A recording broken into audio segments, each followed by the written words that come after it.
Take it. Nah, let me see. Let me think. Let me think.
A little bit.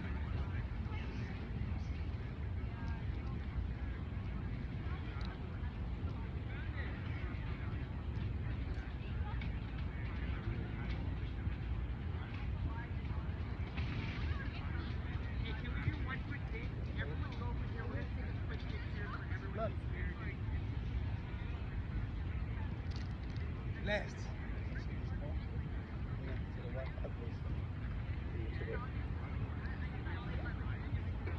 Bluetooth.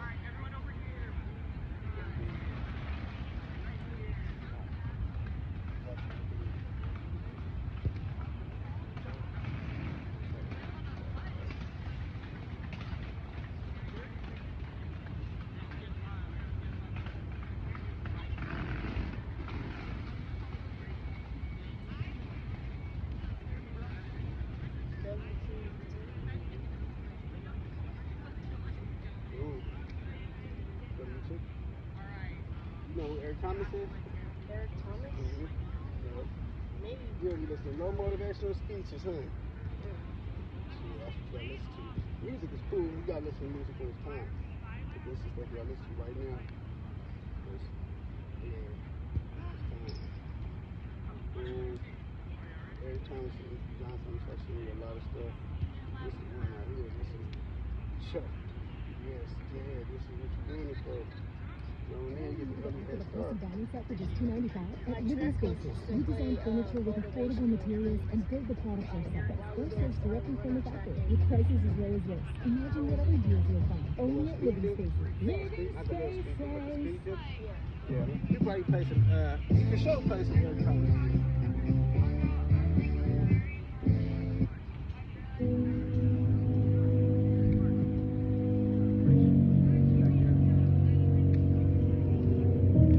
Jeremiah 29:11 reads, "For I know the plans I have, declares the Lord, plans to prosper."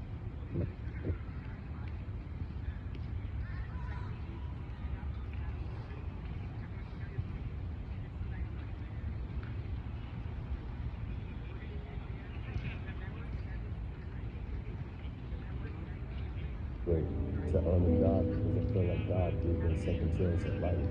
And so I feel like I'm doing what God put me on this earth to do.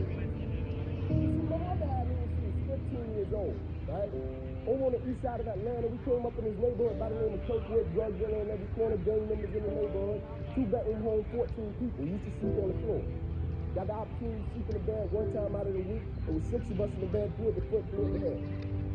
And I came up with this dream pretty quick. I said, man, I want to go to the NFL because I had 8 uncles in that house, all 8 of which were still going in and out of prison.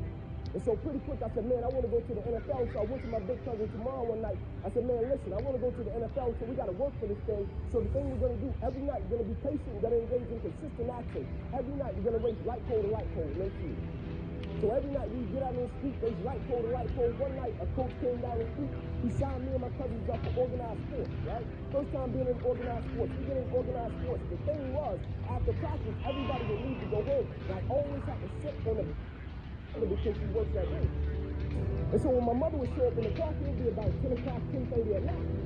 So I'm sitting there, and when my mother would pull up, she drove an old Buick Regal, hubcapped off the car, seat turned up, the car was all beat up. And she would pull up in the park 10:30 at night. I would jump off the bench. I would spin over to my mother. I would say, Mom, if you don't mind, can you please sit back in your car and turn on your car light? I have to do some extra drills. I have to go to the NFL so you'll never have to work another day in your life. And I knew my mother was happy. And every night, my mother would sit back in that car, and those car lights would hit that floor. And he had a 7-year-old kid doing back carries, running sprints, running laps, chasing his dream to go to the NFL. But just beyond those car lights, I could always connect with my mother's eyes. And so it made me dig a little bit deeper. It made me push myself a little bit further. It made me work a little bit harder. It created a certain level of sweat equity in what I was doing. It created a certain level of pride. And so I went to Kim High School, one of the lowest performing public schools in the whole state of Georgia. Dropout rate higher than the graduation rate. People didn't go to college. I went to Kim my first day. I walked through the doors. The melon detective cop said, "What's your plan, little man?" I said, "My plan is to go D1. He said, "Nah, you'll probably end up in cell block D1. I said, "Nah, you got the wrong guy." He said, "Nah, you'll probably end up in cell block D1. I said, "Nah, you got the wrong guy." After my freshman year, my mother and father both came to me. They said, "Izzy, to transfer you from this place, you got a scholarship at Tucker High School." They said, "All you have to do is come and play the next 3 years. They guarantee you a scholarship to Georgia." I said, please, leave me at one of the lowest performing public schools in the whole state of Georgia. I can get a scholarship from this place. Son, nobody goes to college here. Please, let me stay here. I can make it from this place. They transferred me anyway. First football game, tore the ligaments in my ankle, out for the season, ended up in a wheelchair. Wrote back to my parents, would you please transfer me back to one of the lowest performing public schools in the whole state of Georgia? My pastor said, you really want to go there? I said, please transfer me back here. I need to go back there. And so the summer going into my senior year, we got blessed with a new coach. He came to me, I was done with football. He said, man, please come and work out for me. Just do one workout for me. I said, okay, coach, I'll come out, I'll work out. I ran a 40-yard dash, I did some throwing drills. He came up to me after the workout. He said, son, what college do you want to go to? I said, man, I just want to go D1. He said, no, you're not hearing me, son. What college do you want to go to? I said, man, I just want to go D1. He said, after the first couple of games, we'll put together a tape and we'll see what happens. After the first 2 games, I had 9 touchdowns. It was all she wrote from there. And I'll never forget the day the University of Tennessee came in and the coach took a chance on me. He sat down with me and he said, son, I want to offer you a full scholarship to the University of Tennessee. It was so crazy. I responded and I told him, I'm coming. And he laughed. He said, son, I don't even think you understand how the whole process works. I said, no, I don't think you understand. I said, you're talking to a kid that comes from a 2-bedroom home, 14 people. You're talking to a kid that every morning when I caught the bus, I would race to be the first one at the bus stop. Now I'll be standing there taking my book bag and my jackets out to make sure there were no roaches and rats. So when I tell you I'm coming, I am coming. You don't even have to waste the university's money. I don't have to see the campus. I don't have to see the city. You offer me a scholarship, I'm coming. He said, yeah, but I still want you to take an official visit. I agreed. I went up on a Friday night. I'll never forget, they took me to Calhoun's on the River. It's a restaurant in Knoxville, Tennessee. We come out, we got a host, right? And so the job of a host, they're supposed to give you a great time on campus, take you to parties, make you fall in love with the place. And so I come out with my host and he said, Inc., there's a sorority party, there's a barbecue, and there's a basketball game. Which one would you like to go to? I said, man, if you don't mind, can you take me to my hotel? We pull up to the hotel, I'm getting out of the car. He said, wait, are you sick? I said, no, I'm not sick. You see, what my host didn't understand, that night at the Marriott, that was my first time staying in the bed by myself. Think I cared about a sorority party? Think I cared about a barbecue or a basketball game? But the next day when I saw that coach, I thanked him, and I still do this until this day when I see him. I said, thank you, not only for changing my life, but changing a whole generation's life that you don't even know you touched. So when I got back to Kirkwood, I went to everybody that told me I wouldn't make it. I went to that cop in that lunchroom and I said, I told you, you have the wrong guy. So now everybody's response was, Inc., why did you fight so hard to come back to Clem High School? You had a guaranteed scholarship across town at one of the top programs. Why did you fight to come back with a dropout rate that's higher than the graduation rate, sir? Why did you fight to come back to this place? And I said, you guys are missing the boat. And the thing that people didn't understand, the reason I had that decision and choice to make, it wasn't about Inky Johnson. Every night I slept on that floor with those roaches and rats. I had 3 little cousins that slept on that same floor as me. And you know what happened? When I went to college, you know what all 3 of them, I was the first one in my family to go to college. You know what all 3 of my little cousins did? Man, I don't have to sell dope. I don't have to join a gang. I don't have to end up in prison. I don't have to end up dead. All 3 of them got up off the same floor, went to college and graduated, and now they serve in the Army. That is why I went back to Clem High School. At Cox, we're always a step ahead. Like how the price of your plan won't go up for 3 years. Guaranteed. That's refreshing. Woo, nice. Lock the price of your plan for 3 years. Just another way we keep you a step ahead. Had nothing to do with it. If every decision and choice you make is just about you, at a certain point you're going to hit something that's a lot tougher than you. It's going to make you quit because you don't have a driving force for why you do what you do. But when I got up to the University of Tennessee, it was simple. It was simple for me to give everything I had. My freshman year, I played special teams. My sophomore season, I broke the star lineup. Had a really strong sophomore season. The summer heading into my junior year, I still remember the day where I was sitting in our film room. I was watching film on the California Bears. My defensive backs coach, Larry Slade, came in the room. He said, Inky, I got some good news for you. I dropped the clip. I said, what is it? He said, man, you're projected top 30 draft pick, son. He said, all you have to do is play the next 10 football games. You're an automatic multi-millionaire. I went out of the room. I called my mother and my grandmother on the three-way. I said, after this season, there will be no more struggle. I said, we would never miss another meal. I said, we would never experience another Christmas where you have to stand on the side of the curb and just be grateful. Got hung it up. First football game, I went out, played great, got an interception, shut Cal down. Second game, we played against Air Force, got late in the game, fourth quarter, guy dropped back, he threw the ball to a receiver coming out my sideline. Me and the guy, we went head on. Soon as I hit the guy, I felt as if every breath in my body left. Body went completely limp, fell to the ground, I blacked out. Never happened to me. And my eyes open, I'll never forget, my teammates ran over, they said, "Hey, get up, let's go." You're trying to count. But I can't. Like, I can't move. So what do you mean you can't move? Y'all locked down corner, man. We need you. Let's go. I said, I know, man, but this time I can't move. I put my head up to the sky and said, God. I said, surely nothing is happening in this moment that can alter my life. They got me over to the hospital and took me back. They ran CAT scans. They brought me back into my room, and all in a 15-second time frame, the doctor came running in from the opposite side. He said, "Hey, get in here. We got to rush this guy back to emergency surgery. He's about to die." I said, "What?"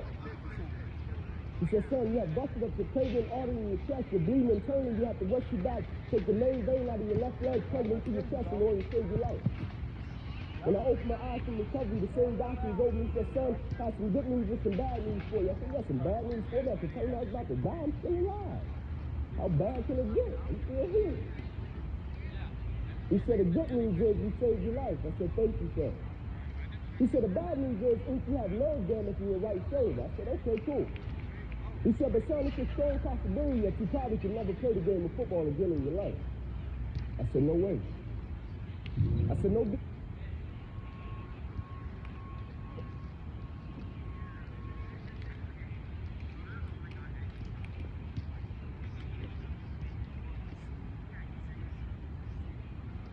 I'm gonna land the plane with this, fellas. Have any of you guys are pretty young. I don't know if you ever seen the movie Troy. I love movies, right? Because I pull messages from movies. And so with the movie Troy, the whole concept and basis of the movie Troy, they were fighting for territory, right? And Brad Pitt was the star. You see it, But in the movie, Brad Pitt's name was Achilles, right? He was that guy. But the way they would fight for territory, you could show up and say, "Hey man, I want to go tribe versus tribe," right? Or you could show up and say, "Hey man, I feel like I got one of the coldest warriors in the land, and you don't have anybody in your tribe that can do anything with him. I want to go warrior versus warrior." And so because Brad Pitt, Achilles, was so cold-blooded, whenever they would show up, his king would never say, "I want to go tribe versus tribe." His king would always show up and say, "I want to go warrior versus warrior." He would say, "I don't think you got nobody in your tribe that could do anything with Achilles." And they was fighting for land. And so Achilles got to the point, he was like, "Man, we got enough land. Like, this guy's just getting greedy. He just want to keep taking land. Like, he just want to keep taking property. We cool." And so he was getting weary. And so they came to him one day and was like, "Man, we got 2 more battles. We just got to finish. After this, they say we're done." Achilles was like, "Man, I'm cool." And so they went to the battle before the last battle, right? It's like your conference championship before the national championship, right? And when they arrived, they were there, and the opposite team came across, and Achilles' king said, "How you want to do this, man? How you want to get down? How you want to fight for it?" And this time, somebody was on the same frequency that he was on. The opposite king